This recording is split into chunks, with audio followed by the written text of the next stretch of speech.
All right, lifestyle management, chapter 3, and this might be an important one by this time of the semester. We're looking at stress management.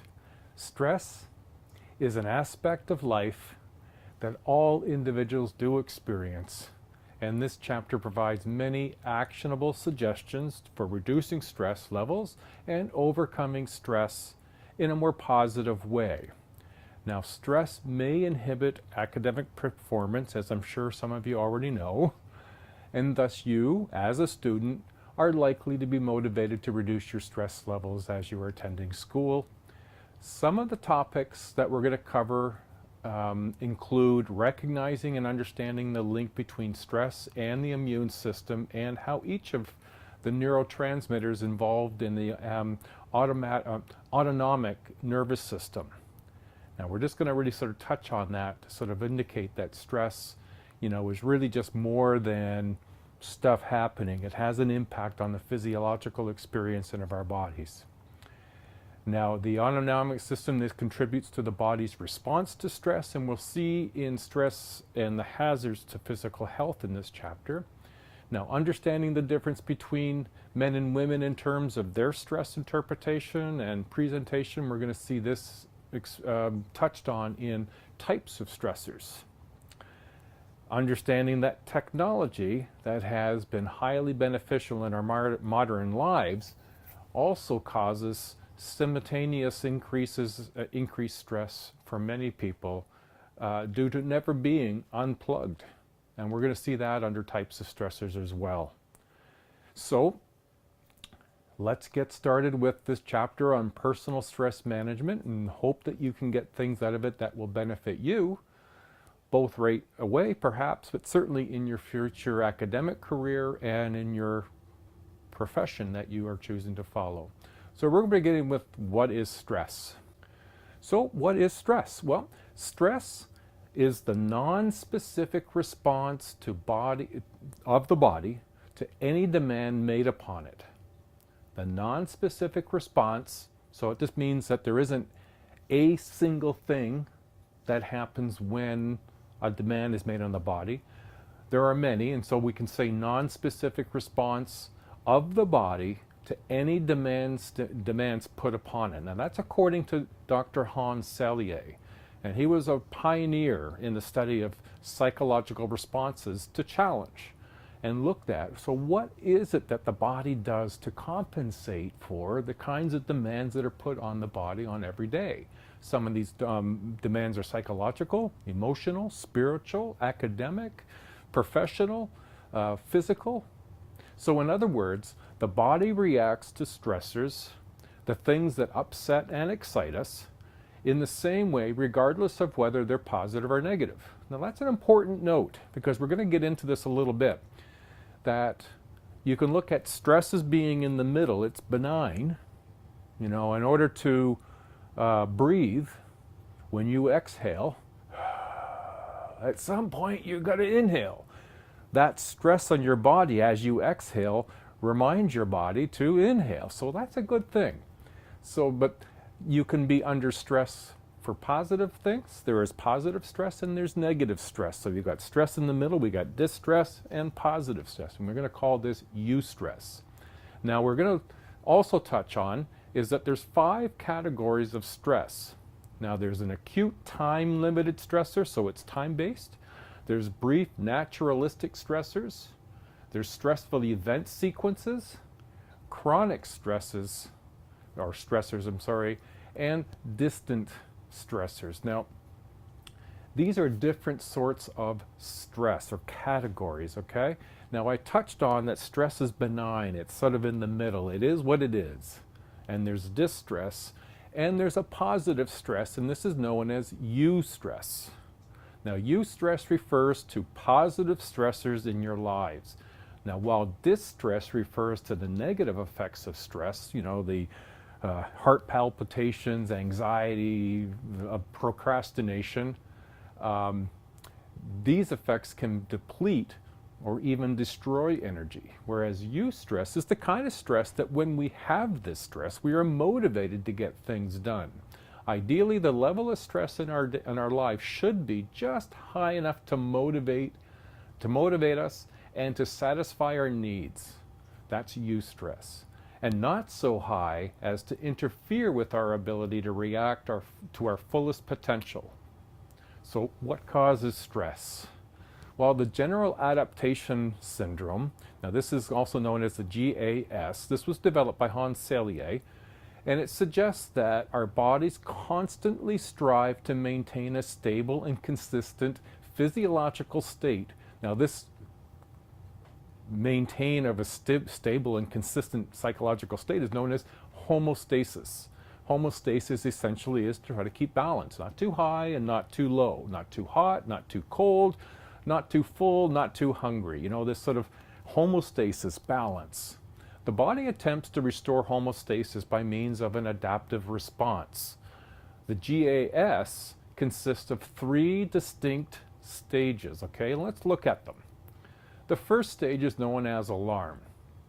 The body responds to a stressor with changes that temporarily lower resistance and quickly makes internal adjustments so that, you know, it can cope with the stressor and return to normal activity. So listen to, you know, look back at that alarm. The body responds to the stressor with changes.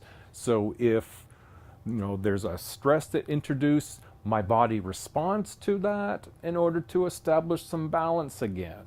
Now, not always does that happen. It's in, you know, one of the mentions there is about resilience. So let's look at resistance. Sorry, it looks at resistance. Now, resistance is the second part of this model. Alarm being the first, resistance is the second. If the stressor continues beyond the alarm and that temporary coping doesn't bring back homeostasis, under resistance, that stressor continues, the body mobilizes its internal resources by trying to sustain homeostasis. The whole objective about combating or dealing with stress is mobilizing resources to combat it, to balance it out to homeostasis again. The problem is, and I imagine you can foresee what the problem is, that if we don't cope with it really well at the alarm state and we introduce the resistance state, that over time we get to the third stage, and that's exhaustion. If stress continues long enough, we cannot keep up the normal functioning. We can't keep compensating for the stressors, and we start to affect our physiological health, our emotional health, our spiritual health, our social health starts to be affected. So how do we look at this sort of model, or what's another model we could consider? The cognitive transactional model of stress. And this was developed by Richard Lazarus and Susan Folkman. Now this looks at the relationship between stress and health. Stress is the relationship between demands and power to deal with them without unreasonable or destructive cost. Remember, it's about balance and returning the body to its normal state. So this further is explored on page 59 in your textbook. The graphic beside me here, it represents the relationship between the person and the environment, the primary and secondary appraisal, coping response, and the cognitive appraisal. It involves planful problem solving. Now this is just a model that looks at one of the ways in which we deal with, or in some of our cases don't deal with, stressors in our lives. An event may seem to be stressful by one person, but not necessarily stressful to another. Or it may seem stressful on one occasion, but not on another. It's not surprising, for me, for example, I'm not uncomfortable standing in front of people, lots of people, and talking. I've done it most of my life. And yet that's one of the number one stressors for people, is doing presentations or talking in front of an audience. So that event of being in front of the audience, and my response to that event gives me a different outcome than for somebody whose reaction to that audience is panic. Their outcome is different. And I'm going to revisit this again. Event, reaction, or response, and outcome. ERO. I'll come back to that. Now we can also look at another model. This is by Thomas Holmes and Richard Raw.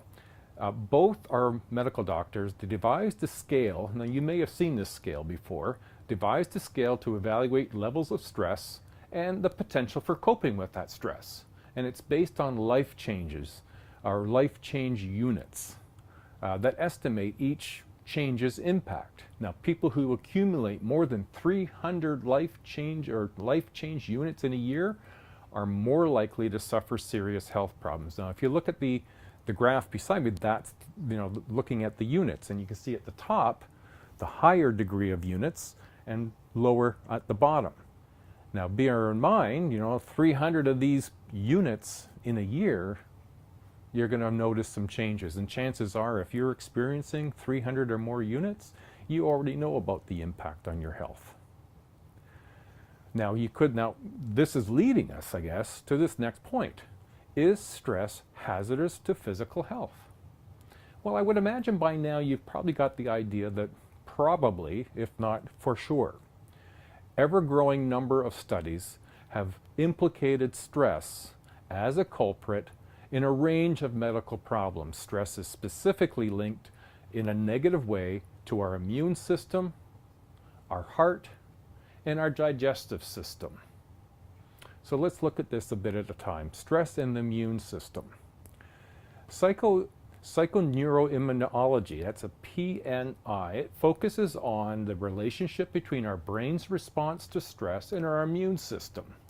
When our brain takes note, either consciously or subconsciously, of a stressor, it prepares our body for fight or flight. All right? Now, the image beside me shows you the central nervous system, where the autonomic system is in relationship to the central nervous system. It also sees the sympathetic and parasympathetic system in relation to everything else. So it's just trying to show you that these are all connected and that their responses, in terms of emotional response, stimulates the autonomic system, the ANS, and either the sympathetic, which is the activating our stress response with release of hormones that prep us for fight or flight, or it activates parasympathetic, which is the deactivating, and it slows us down and it reestablishes homeostasis. Now, you'll find on page 60, figure 3.2, for the effects of stress on the body. Now, powerful chemicals triggered by stress dampen or suppress the immune system, the network of organs, tissues, and white blood cells that defend against disease. So both traumatic stress and minor daily hassles can impair immunity. Now, it's worth noting that, of course, we can understand what traumatic stresses are, but what are hassles, or daily hassles? These are the things that we experience on a day-to-day basis. You go to get your favorite salad from the lunchroom, and you look and there's none there. And so you're a little, put off. That's a daily hassle. And when we get a number of these in the course of the day, they can add up and be cumulative. So that's what they mean when they talk about daily hassles. They're little things that occur, but collectively, as a group, they become pretty significant. All right, stress and the heart.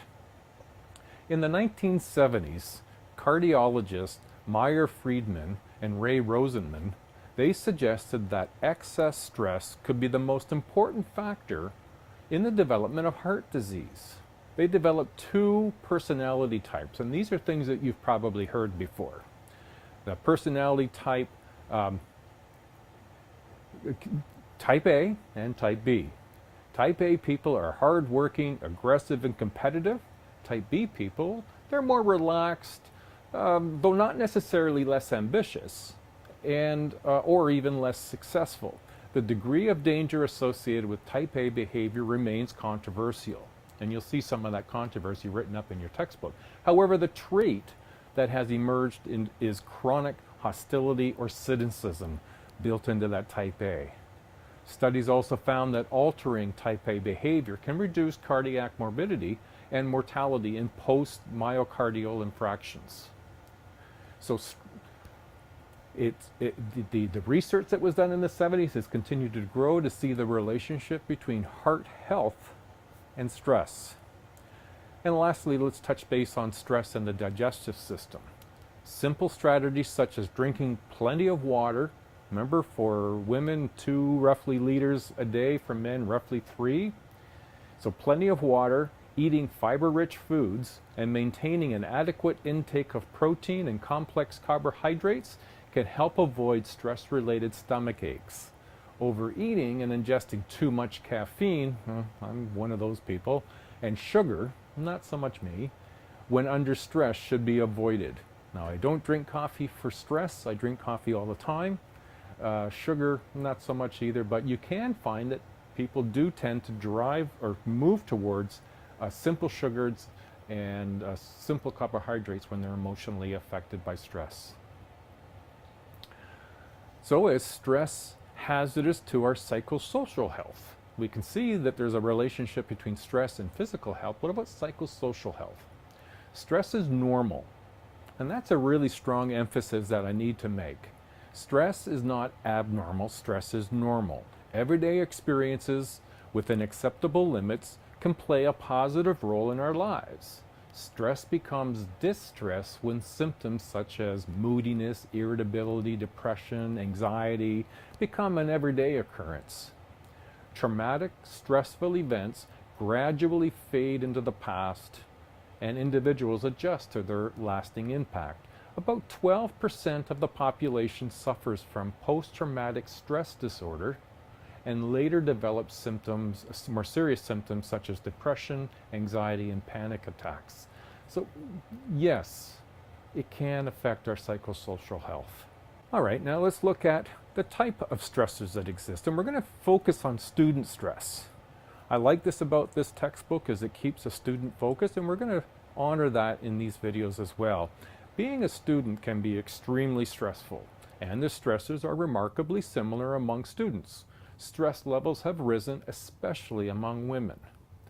Among the most common stressors are test pressures, academic failure, financial problems, problems in friendships and dating relationships, daily hassles, there they are, there that is again, pressures as a result of competition and deadlines, and losses caused by breakup of a relationship or death of a loved one. Now, a lot of you may have experienced many of these, certainly the daily hassles, and you can appreciate that this might, over some time, have some negative effects on the way that you express and can participate as a student. In one Canadian study, researchers found that the highest stresses experienced by students were self-imposed and were related to specific stressors such as personal desire to compete and win, or the need to be noticed by others. Now, you can probably see through the lines there and say, well, that ability to compete, to win, or to be noticed really aren't academic pursuits. And yet it is something that students today have as a higher level of stress than what we've seen in the past, and it's curious that it's not an academic stress, but it affects academic performance. Many students bring complex psychological problems with them to the campus. Students aren't simple anymore. I mean, being a student isn't simple anymore. Might be a parent, might be carrying a job, might have, of course, the academic responsibilities. There may be other mental illnesses or problems. There could be family issues. And so much more complex psychologically than perhaps in the past. Includes learning disabilities, mood disorders such as depression and social anxiety, and a history of family troubles. In some First Nation and Inuit communities, young people have dealt with high rates of suicide and grief over multiple losses and disruptions in lifestyles. All of this can contribute to making academia much more challenging than maybe it should be, or ought to be, but there it is. And as educational people, we need to be more focused on that. It's part of the reason why that many academic environments like Georgian College has student services to help students over some of these issues. Students have said that they have reacted to stress physiologically, emotionally, and behaviorally or cognitively. And so that certainly shows the the roundedness of what impact stress can have. Social supports effective time management, as I've mentioned in my own Am I an Online Learner video, how important time management is to reducing levels of stress. Forgetting to do things and then finding out later they were to be done is something we have control over. Forming close friendships is part of the issue. The meditation programs that can reduce stress, exercise. Students between the ages of 18 and 25 must also deal with the emerging adulthood stage. And it's important to be aware that the brain may not always grasp the long-term consequences of one's actions. Now, that's not a negative point being brought out to young people. Part of the growth and the brain development that occurs in young adults is this growing awareness of what I do today has an impact on me in 20 years, in 30 years, in 40 years. And so that becoming more aware of is huge. I remember just a couple of years ago, I was talking with some students and they were going through their Facebook and deleting a bunch of stuff. And I said, what are you up to? Well, we were taking, more caution about, our future and the pictures that I might have on Facebook and my employability. My employer might find out, and so I need to take more responsibility. It's just that we haven't always been aware of the level of impact that our current choices have on our future. And it causes a great deal of stress for some people. All right, so let's carry on. So let's look at some of the other elements that can be a part of not just students, but all people. And one of that is relationship stress. Now, some students recognize that relationship breakups are quite common as young people move from adolescence to young and middle adulthood. They address their challenges by talking to family and to friends and taking advantage of visiting the counselors that might exist within the college system, exercising, or praying. Or they move forward from the experience. So you can see that students do see the value of physical exercise, seeing the spiritual and the social element about their lives to help with stress management. Other students find themselves dealing with complicated grief, an intense and extended period of grief that is also often limited to the loss or death of a family member, friends, acquaintance, or partner relationship. And so it's important to look at that complexity. Key characteristics include a sense of disbelief, anger, bitterness, recurrent intrusive thoughts that keep infiltrating what else you're trying to do. There they are. Intense yearning and preoccupation of thoughts of the person they are involved with. Now, relationship stress, of course, can be very encompassing, but then there's also financial stress. These are the things students can do to manage their financial obligations that post-secondary education demands, such as taking advantage of scholarships and bursaries. You'd be surprised how many scholarships and bursaries there are that students never apply for. They sit there, money waiting for someone to use, but they don't apply for them. Working during the summer, budgeting, using credit cards wisely. I've heard of students who have had 10 credit cards. Those come with responsibilities, and unfortunately, they become very big and unwielding down the road. Being resourceful, planning loan repayments, and being frugal. These are all skill sets and the complications of a student life, and all of which can impact your academic experience. Now, here's one that many people experience, and it's not an uncommon one. It's test stress. For many students, midterms and final exams are the most stressful time of the year. Studies at various colleges and universities found that the incidence of colds and flus soared during the finals. And that's not because people are making up excuses to try to get out of writing a test. One, that doesn't generally work. But it's to show the implications of stress on the immune system, that you can't defend against flus and colds as easily. Under exam stress, students can experience a dip in the immune function and a higher rate of infections.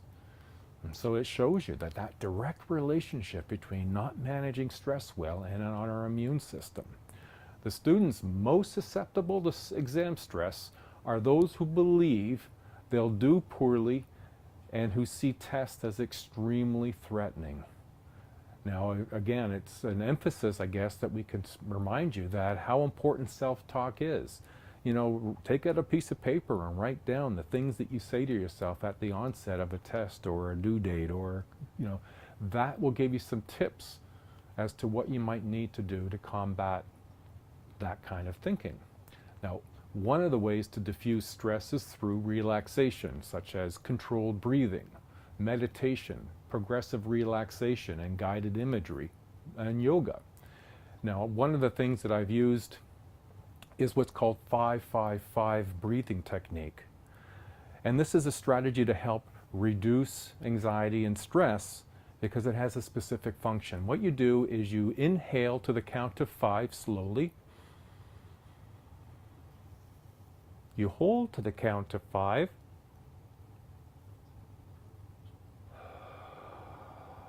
Exhale to the count of 5 and do it 5 times. Now there's a few things happening here. 1, it slows your breathing down. 2, it gives you oxygenated blood, better oxygenated blood going to your brain to enable your brain to work more fully and completely. 3, it's distracting your brain from thinking about what's on your mind into counting. And it gives you an opportunity to slow down. Now that's only one strategy. There are many, and I'm going to go through some. Another strategy is to begin preparing for midterms, finals, and papers early to transform stress into resiliency. Now I've mentioned this in my Are You an Online Learner video, and looking at mapping out your schedule, putting it into calendars, keeping track of things, not just putting in your due date, but putting in your start date so that you can get started early, and that will help. Having a textbook, putting your notes together, highlighting, using sticky notes are all the things that you can do to prepare for exams and papers and getting your work done, and it certainly makes a huge difference. Some of the other stressors that can be experienced, and not just by students, one would be discrimination. Discrimination can take many forms, some subtle, some much more blatant, and some are even as extreme in terms of violent. Since it can be hard to deal with individually, discrimination is a particularly sinister form of stress. So it's important that we take in consideration, that that's a huge issue for many people. In the last decade, there have been many reports of intolerance among young people and greater tolerance for overt expression and acts of hatred on campuses and universities at a higher rate than have been in the past. In more recent study, researchers found that classroom interventions must be supported by experimental learning outside of the classroom. Brief exposures to issues was not sufficient to change homophobic beliefs. So what they're getting at there is it wasn't just that you needed to read about homophobic discrimination, but you needed to be out and experiencing with people of greater diversity to learn and to better understand issues to avoid homophobic beliefs. Aboriginal students don't see themselves, or their culture reflected in the curriculum that's being offered in schools today very frequently. And as well, there's not enough positive role models in the academic and educational system. They do exist, but in relationship to the number of First Nations and indigenous people, not nearly enough. There are environmental stressors that can affect people. Natural disasters such as blizzards, earthquakes, floods, hurricanes, volcanoes, and man-made disasters such as chemical spills, nuclear reactor meltdowns, oil spills, wars. These all cause stress. These are environmental stressors, and they can leave deep psychological scars, especially within any school system. Certainly in Canada, could be more diverse with people from all around the world who may have families who exist in parts of the world where some of these environmental stressors were occurring. The most commonly occurring psychological system reported 1 year after terrorist attack at the World Trade Center in New York was post-traumatic stress disorder. Other psychological problems associated with terrorism included high levels of anxiety, deep sadness, fear, irritability, anger, sleep disorders, and difficulty concentrating. Researchers suggest that we need to be especially watchful for the mental health consequences of mass violence, as it can affect families and entire communities for generations. Now, perhaps you've been watching and reading about the Parkland, Florida shooting and the student response. This student response is considerably different than what we've seen in other schools where mass violence has occurred. And it's becoming very powerful. But it's a response, taking control, if you will, a response to these stressful experiences. Now, another strategy is what's known as cognitive therapy, and it's an effective treatment for PTSD related to terrorism. It's changing the thinking associated with traumatic experiences. Illness and disability as another area of stressor. Minor illnesses and, to a greater extent, chronic diseases can increase stress. A common source of stress for many college, university students is a learning disability. One, it's invisible, and so people can't see it, and so there's a belief that somehow it doesn't exist, and that level of not believing or that level of not understanding can cause an awful lot of stress for people. Now, another stress which has been emerging is what's known as techno stress. Now, you may not have been familiar with this, but techno stress is the modern disease of adaptation caused by people's inability to manage the new computer technologies in a healthy way. Affected individuals experience either a feeling of anxiety or mental pressure resulting from struggles to embrace computer technology or stress from overexposure to computer technology. You've probably experienced it yourself. In some degree, I do. I'm not short on technology. Cell phone, iPad, laptop, computer, So cell phones, pagers, laptops, electronic tablets have resulted in our personal and professional lives becoming intertwined. The idea that you can't go on holidays without checking in on your email is part of this techno stress. Symptoms include brain overload, frustration, feeling overwhelmed, having a sense that things never are finished. Video gaming has become a pervasive and internet gambling is also worrisome in terms of the stress that it can bring, not just on the terms of the access through internet means, but the loss of money or, the risk of loss of money. Workplace stress. Many people find that they are working more and enjoy it less. The workplace itself can contribute to stress.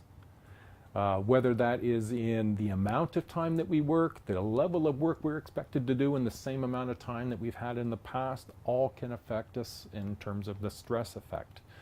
Work itself is not hazardous to health. Attitudes about work and our habits related to how to work are the true threats. People need to choose work wisely. All right. Now to some of the more helpful stuff, perhaps. Stress survival. Sometimes we respond to stress or challenge with a self-destructive behavior such as drinking or using drugs. Now, defense mechanisms, these are some of them here. These are psychological devices. They're based on Freud's work, and they're another response to stress that we may engage in. Some are healthier than others. You'll find on page 68, table 3-1, something like this in your textbook that will give you a little heads up. The key to coping with stress is realizing that your perception, do you see the stressor as something that you can influence or is solvable or not? And your response, what can you do or what don't you do, to the stressor are crucial to your ability to solve it. Changing the way you interpret events or situations, a skill called reframing, makes all the difference.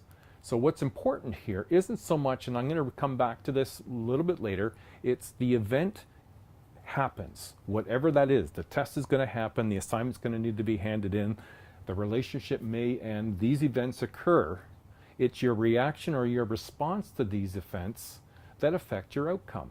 And we're going to come back to that. Reframing is about looking at an event from a different perspective to see how else you can see it that will help you make a difference in solving it. In order to manage our unique and individual stressors, we need to be willing to recognize what is disruptive and unbalanced and how we feel physically and emotionally when it happens. This is where journaling can come in big helpful ways. Finding ways to regain equilibrium when life presents unexpected challenges can help lower our stress levels. There's a variety of simple exercises that can stop stress building up. Now, I'm going to go through a few of them. We'll go through them kind of on the quick, and then we'll revisit a few a little bit later. One is deep breathing, and remember, I used the 5-5-5 as an example. Refocusing. Forcing our minds to focus on other subjects. So rather than getting bogged down with stuck on something that is really bothering me, taking a moment and thinking about something else is that refocusing and can offer a bit of a break from stress. A stillness breaks, building moments of tranquility into our day. Now, this sounds a little odd. You don't have to go to the beach or anything. Stillness break is just you taking a moment to put all devices down, turn them off if is better still, sit, breathe, relax, and regain some focus and some stability. That stillness break periodically through your day can happen anywhere. It can happen in the hallway, in the cafeteria, in the library. Please, not in your classroom. Okay, now another one is stress signals. Learn to recognize the first signs that your stress is loading and is getting out of hand. This is about being a little more self-aware about when things start to change for you to the worse. Reality checks. Put things into proper perspective. Sometimes we see things to be worse, harder, more difficult than they in fact are. We've built up this into something maybe more than it is. We need to take a reality check and view this for what it is. Stress inoculation. Now, I know this looks a little precarious. Stress inoculation is not a needle. It's cognitive behavior management. Dr. Donald Nickelbaum out of the University of Waterloo introduced this about 20 years ago. It's a rehearse where what you do is you create the visual rehearsal in your mind of everyday situations that you find stressful, and then replace it not with what you've always done, come up with a better solution and visually rehearse it over and over again. It's not unlike if you've been watching the Olympics, where some of the skiers, for example, will stand at the top of the hill and will visually repeat the course they're going to go down. They're visualizing and rehearsing. Now, in stress inoculation, it's essentially the same thing. Now, this next one is one that I'm sure you would be familiar with. Laughter. Humor counters stress by focusing on comic aspects of difficult situations. Laugh. Laugh like nobody's watching. Spiritual coping. This could look like prayer for some people, or reflection on your center or your meaning in life. Exercise. Exercise is a huge stress reliever. Anaerobic is the most beneficial, one which you increase your heart rate and increase your breathing is one that does the best for relieving stress. Eating well and eating healthfully, a huge benefit. And I've mentioned it before, and I'm going to mention it again, journaling. Putting your feelings into words for your eyes only. Remember the gratitude journal I mentioned? If you're interested, please let me know and I can email you some information, resources on gratitude journals. So how can I manage my stress? Seems like it shouldn't be so hard, and yet sometimes it is. Relaxation is the physical and mental state opposite to stress. Relaxation techniques can include progressive relaxation, visualization, meditation, mindfulness, and biofeedback. Now, the progressive relaxation works by intentionally increasing and decreasing tension in the muscles. Now, I'll post in this week's folder a little, tip on how to do progressive relaxation. Essentially, you find some place to lie down and then follow the instructions. Now, you could sit in a chair as well. As long as you're comfortable and relaxed, can get into a relaxed state and can tense muscles and relax them. Visualization or guided imagery. This involves creating visual or mental pictures that calm you down and focus your mind. For me, there's a spot in Algonquin Park that I go to periodically, and I first went to it 25 years ago. And so when I want to get to a happy place, I use visualization, and so I imagine myself being on that rock, in that lake, at night, when the sun has been on the rock all day. That rock is so warm, the night is so dark, the sound of the loons, the stars in the night. That visualized or guided imagery, for me, puts me in a much more calm and relaxed state, because that's what I felt at that time. Meditation, well, it's been practiced in many forms over the ages, and it helps a person reach a state of relaxation. There is no right way to meditate. I'm not a good for sitting down and being still, so I have a meditation that I can do while walking. Meditation isn't about not thinking, it's about letting things in and go right through. Don't focus on any thought. Allow it to go out, in and out, in and out. Mindfulness, well, this is becoming more popular in the last few years. It's a modern day form of a really ancient Asian technique that involves maintaining awareness in the present moment. Mindfulness keeps you in the here and now, thinking only about what is rather than what should be or what it could be. And so it's about being present in the moment. It's a lot like meditation, but it's a slightly different strategy. Now, biofeedback has been with us a long time. It's a method of obtaining feedback or information about a physiological activity occurring in the body. The goal for stress reduction is a state of tranquility, usually associated with brain production and alpha waves. And so what you're able to do, some of the old versions, like the image I have here, these were around measuring alpha, delta, and theta waves. And the idea was to try to produce more alpha waves. And so now they have all sorts of things that as you watch a monitor and you see what starts to change your alpha waves, you'd be surprised how easy it is actually to elevate your alpha waves. It's not like you turned a button or anything, but you start to become aware of how to do that, and that produces a response of calmness. So how can I organize my time? Some of what we've touched base on is time management.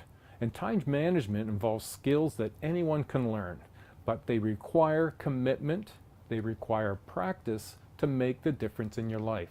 You can't just say, well, I'm going to be a time manager, and you will be a time manager. You need to practice. Useful time management techniques for students include some of the following. Schedule your daily time, listing specifically what you need to do that day. Now, I mentioned that in the Are You an Online Learner about keep a calendar. Mark down when things are due, when you need to start them, and make a list of all the things. Develop a game plan, set daily and weekly goals. This is just to keep you on track and keep you on top of things so things don't get forgotten and don't get, oh my God, it's due today. Develop a game plan. 3, identify time robbers. Several days, keep a log of what you do and how much time you spend doing it. For me, sometimes YouTube can become a bit of a time robber, or TV can sometimes, watching sports can be a time robber. I have to balance out how much of that I do with the work I have to do. Creating these videos, for example, takes a long time. Probably each video takes between 8 and 10 hours to fully develop and post. I do 8 videos a week. Well, there's 80 hours. That's a lot. I do a lot of work to create these. And so I have to be sure that I don't spend too much time on the TV or on YouTube. I have to make sure I keep at my task. Now this one applies to online and doesn't. Make the most of classes. Now, you're not in a class when you're online, but I have said you need to do about 3 hours of work, and I've been checking, and a lot of you aren't. Not that that's a demand you need to do, but I would imagine not everyone's time management skills are doing them the best that they could be doing. I can tell that some of you are doing quite a bit of work on your online class, and very good. So make the most of your classes. Read the assignments before class. Go to class yourself. Take notes. Review your notes at the end of the day. Keep focused that your main objective, your main job, for most of you, for most of the time, is to get your education. That's what you're paying for, and it's preparing you for what I believe is your dream occupation. Develop an efficient study style. Take regular breaks when reading. Write notes or questions in the margin in order to retain more information and prepare a workable outline when writing a paper. So this is about establishing practices, habits in the way that you do your work. Focus on the task at hand rather than worrying about how you did yesterday. How you did yesterday was yesterday. In most of the cases, we can't do much of what we did yesterday, but we can really do what we plan to do today and commit to that. Break bigger tasks into smaller ones. Now, in my background, that's called chunking down. So don't try to tackle big things. Break it into smaller tasks and accomplish it that way. A lot of your assignments can be broken down into smaller tasks and complete them accordingly. Keep your workplace in order so that piles of paper are not distracting you, or a lot of time is wasted looking for misplaced notes and articles. Now, everybody needs to balance that with what works for them. The proof is in the pudding. If you're not spending too much time finding things, then those piles might be functional for you. But for most of us, keeping things organized and tidy allows us to get work done, and then we're not wasting time looking for things. Lastly, and this is something that we probably all have a little bit of, it's overcoming procrastination. Putting off until tomorrow what should be done today is a habit that creates a great deal of stress for many students. It also takes a surprising toll. Now, I am aware of that. That's why I reminded people in the Am I an Online Learner that there are no extensions except for 3 reasons. It's to limit the number of calls and emails that I get that ask for things that are time management related issues. The 3 most common types of procrastination are putting off unpleasant things, putting off difficult tasks, and putting off tough decisions.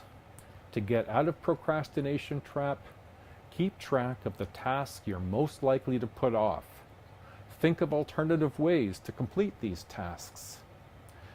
One of the strategies is to do what you least like first. That's a strategy that I do. I have 5 things ahead of me. I do the thing I don't like to do. I do it first. Then it's out of the way. I don't wait for it and wait for it and wait for it and find ways not to do it. And you can concentrate on the tasks you enjoy after.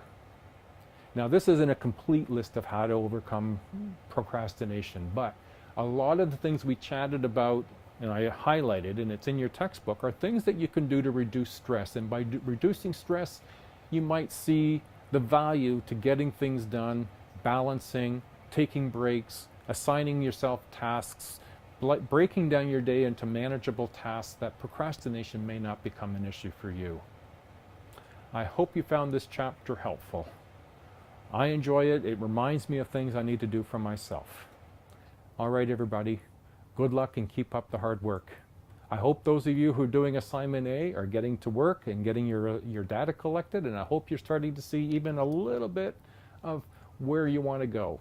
For those of you doing assignment B, don't leave it to the last minute. Get to it. Break it into smaller tasks. I will be posting probably in another week or 2 a video on how to use the software to record your video. All right? So good luck, everybody. Bye for now.